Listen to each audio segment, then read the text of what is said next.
ಶ್ರೀಗುರುಭ್ಯೋ ನಮಃ. ಗಂಗಣಪತಯೇ ನಮಃ. ದ್ರಾಂ ದತ್ತಾತ್ರೇಯಾಯ ನಮಃ.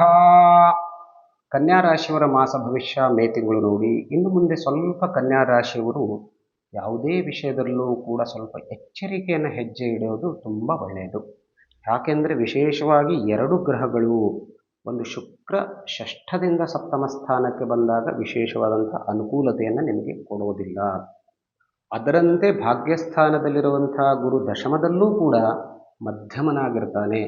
ಭಾಗ್ಯಸ್ಥಾನದಲ್ಲಿ ಏನೋ ಒಂದು ಒಳ್ಳೆಯ ಫಲವನ್ನು ಕೊಡ್ತಾ ಇದ್ನೋ ಅದು ಸ್ವಲ್ಪ ಮಟ್ಟಿಗೆ ಕಡಿಮೆಯಾಗೋದ್ರಿಂದ ಸ್ವಲ್ಪ ಎಚ್ಚರಿಕೆಯನ್ನು ವಹಿಸೋದು ತುಂಬ ಖಂಡಿತವಾಗಿಯೂ ಒಳ್ಳೆಯದು. ಆದರೂ ಕೂಡ ಗುರು ಅನುಕೂಲಕರನಾಗಿದ್ದಾನೆ, ಕುಜ ಕೂಡ ಅನುಕೂಲಕರನಾಗಿರೋದ್ರಿಂದ ನೋಡಿ, ಈ ಗುರು ಮತ್ತು ಕುಜ ಸಂಯೋಗ ಮತ್ತು ಪ್ರಭಾವದಿಂದ ವಿಶೇಷವಾಗಿ ಈ ರಿಯಲ್ ಎಸ್ಟೇಟ್ ದಂಧೆ ಮಾಡೋರಿಗೆ, ಜಮೀನಿಗೆ ಸಂಬಂಧಪಟ್ಟಂತಹ ವ್ಯವಸಾಯವನ್ನು ಮಾಡೋರು ಅಥವಾ ಕೃಷಿ ವ್ಯವಸಾಯವನ್ನು ಮಾಡುವಂಥ ಜನರಿಗೆ ಈ ಮಾಸ ತುಂಬ ಅನುಕೂಲಕರವಾಗಿರುತ್ತೆ. ಮನೆ ಖರೀದಿ ಇರ್ಬೋದು, ಜಮೀನು ಖರೀದಿ ಇರ್ಬೋದು, ಅದನ್ನು ಸ್ವಲ್ಪ ನೀವು ಖಂಡಿತವಾಗಿಯೂ ಮಾಡಬಹುದು. ಇನ್ನೂ ಅನೇಕ ವಿಷಯವನ್ನು ನೋಡ್ತೇವೆ. ತಮಗೆ ಹಾರ್ದಿಕವಾದಂಥ ಸ್ವಾಗತ. ವೀಕ್ಷಕರೇ, ಒಂದು ವೇಳೆ ನಮ್ಮ ಚಾನಲನ್ನು ಸಬ್ಸ್ಕ್ರೈಬ್ ಮಾಡದಿದ್ದರೆ ಖಂಡಿತವಾಗಿ ಸಬ್ಸ್ಕ್ರೈಬ್ ಮಾಡಿ. ಅನೇಕ ಒಳ್ಳೊಳ್ಳೆಯ ವಿಷಯವನ್ನು ನೀವು ನಮ್ಮ ಚಾನಲ್ನಲ್ಲಿ ನೋಡಿಕೊಳ್ಳಿಕ್ಕೆ ಸಾಧ್ಯತೆ ಇದೆ. ನೋಡಿ, ಕನ್ಯಾ ರಾಶಿಯವರಿಗೆ ಈ ಒಂದು ಮಾಸದಲ್ಲಿ ಉದ್ಯೋಗ ವ್ಯಾಪಾರದಲ್ಲಿ ಸ್ವಲ್ಪ ಮಟ್ಟಿಗೆ ಯಶಸ್ಸು ಖಂಡಿತವಾಗಿಯೂ ಇದೆ. ಅದೇನು ನಿಮಗೆ ವಿಶೇಷವಾಗಿ ನಷ್ಟವನ್ನಂತೂ ಕೊಡೋದಿಲ್ಲ, ಆದರೆ ವಿಶೇಷವಾದಂಥ ಲಾಭವನ್ನು ಕೊಡದೇ ಇದ್ದರೂ ಕೂಡ ತಕ್ಕ ಮಟ್ಟಿಗೆ ಸ್ವಲ್ಪ ಅನುಕೂಲಕರವಾಗಿದೆ. ಅಲ್ಲೇನು ವಿಶೇಷವಾಗಿ ನೀವು ಟೆನ್ಷನ್ ಮಾಡಿಕೊಳ್ಳುವಂಥ ಅಗತ್ಯ ಇಲ್ಲ. ಆದರೆ ಸ್ವಲ್ಪ ಕೇತು ಪ್ರಭಾವ ಅಂತಂದರೆ, ಲಗ್ನದಲ್ಲಿರುವಂಥ ಕೇತು ನಿಮ್ಮ ಮನಸ್ಸಿನ ಮೇಲೆ ಒತ್ತಡವನ್ನು ಜಾಸ್ತಿ ಹಾಕ್ತಾನೆ. ಅದರಲ್ಲೂ ಕೂಡ ನೋಡಿ, ನೀವು ನೌಕರಿ ಅಥವಾ ಉದ್ಯೋಗವನ್ನು ಮಾಡುವವರಾದರೆ ನಿಮಗೆ ಮೇಲಧಿಕಾರಿಗಳಿಂದ ಸ್ವಲ್ಪ ಒತ್ತಡ ಜಾಸ್ತಿ ಆಗುತ್ತೆ. ಅದರಿಂದ ಒಂದು ಸ್ವಲ್ಪ ಮೆಂಟಲಿ ಪ್ರೆಷರ್ ಸ್ವಲ್ಪ ಜಾಸ್ತಿಯಾಗಿ ಅದು ನಿಮಗೆ ಆರೋಗ್ಯದ ಮೇಲೂ ಕೂಡ ಪ್ರಭಾವವಾಗುವಂಥ ಸಾಧ್ಯತೆ ಇರೋದರಿಂದ ಅದನ್ನು ಸ್ವಲ್ಪ ನೀವು ಕೂಲಾಗಿ ಜಾಣ್ಮೆಯಿಂದ ಸ್ವಲ್ಪ ನಿವಾರಣೆ ಮಾಡಿಕೊಂಡ್ರೆ ನಿಮಗೆ ಅನುಕೂಲ ಇರುತ್ತೆ. ಇನ್ನು ಮದುವೆ ವಿಷಯಕ್ಕೆ ಪ್ರಯತ್ನವನ್ನು ಖಂಡಿತವಾಗಿ ಮುಂದುವರಿಸಿ. ಇನ್ನೂ ಕೂಡ ಚೆನ್ನಾಗಿ ಇರುವಂಥ ಯೋಗ ಮುಂದುವರಿತಾ ಇದೆ. ಖಂಡಿತವಾಗಿ ಮದುವೆ ಆಗುತ್ತೆ, ಅದರಲ್ಲಿ ಯಾವುದೇ ರೀತಿಯ ತೊಂದರೆ ಇಲ್ಲ. ಇನ್ನು ಹಣಕಾಸಿನ ವಿಚಾರದಲ್ಲಿ ವಿಶೇಷವಾದಂಥ ಬದಲಾವಣೆ ಅಂತೂ ಖಂಡಿತವಾಗಿಯೂ ಸದ್ಯಕ್ಕೆ ಇಲ್ಲ. ಇದ್ದ ಸ್ಥಿತಿ ಮುಂದುವರಿಯುತ್ತೆ. ವಿಶೇಷವಾದಂಥ ಧನಲಾಭ ಆಗೋದಿಲ್ಲ, ಆದರೂ ಇದ್ದದ್ರಲ್ಲೂ ಕೂಡ ನಿಮಗೆ ತೊಂದರೆ ಆಗುವಂಥ ಕಾರಣ ಕೂಡ ಏನೂ ಇಲ್ಲ.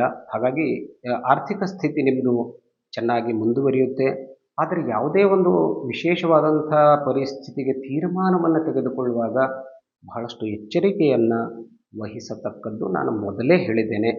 ಅದರಲ್ಲೂ ವಿಶೇಷವಾಗಿ ನೋಡಿ, ನಿಮ್ಮ ಕುಟುಂಬ ವಿಷಯದಲ್ಲಿ, ಪರಿವಾರದ ವಿಷಯದಲ್ಲಿ, ನಿಮ್ಮ ಮಕ್ಕಳಿರಬಹುದು, ಅಣ್ಣ ತಮ್ಮಂದಿರಿರಬಹುದು, ಅಥವಾ ಹೆಂಡತಿ ಗಂಡ ಇರಬಹುದು, ಈ ವಿಷಯದಲ್ಲಿ ಸ್ವಲ್ಪ ಕೇರ್ಫುಲ್ ಆಗಿರೋದು ಒಳ್ಳೆಯದು. ಯಾಕೆಂದರೆ ಇಲ್ಲಿ ಒಂದು ಶನಿ ಮತ್ತು ರಾಹುವಿನ ಪ್ರಭಾವಕ್ಕೆ ಒಳಗಾಗಿ ಮನಸ್ತಾಪಗಳು ಜಾಸ್ತಿ ಆಗುವಂಥ ಸಾಧ್ಯತೆ, ತಾರಕಕ್ಕೆ ಇರುವಂಥ ಸಾಧ್ಯತೆ ಅಂತ ಗ್ರಂಥ ಹೇಳ್ತಾ ಇದೆ.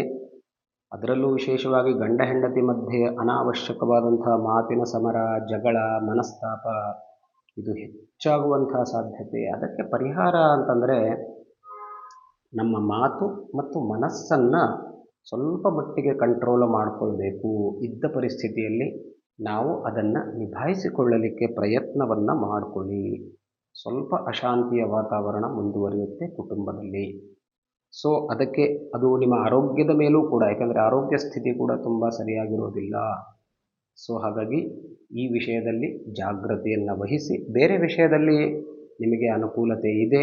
ಉದ್ಯೋಗ ವಿಷಯದಲ್ಲಿ ಪರಿಶ್ರಮವಂತೂ ಖಂಡಿತವಾಗೂ ಜಾಸ್ತಿ ಮಾಡಬೇಕು, ಅಂದಾಗ ಮಾತ್ರ ನಿಮಗೆ ಲಾಭ ಇರೋದರಿಂದ ಈ ಎಲ್ಲ ವಿಷಯಗಳನ್ನು ಗಮನದಲ್ಲಿ ಇಟ್ಟುಕೊಳ್ಳಿ.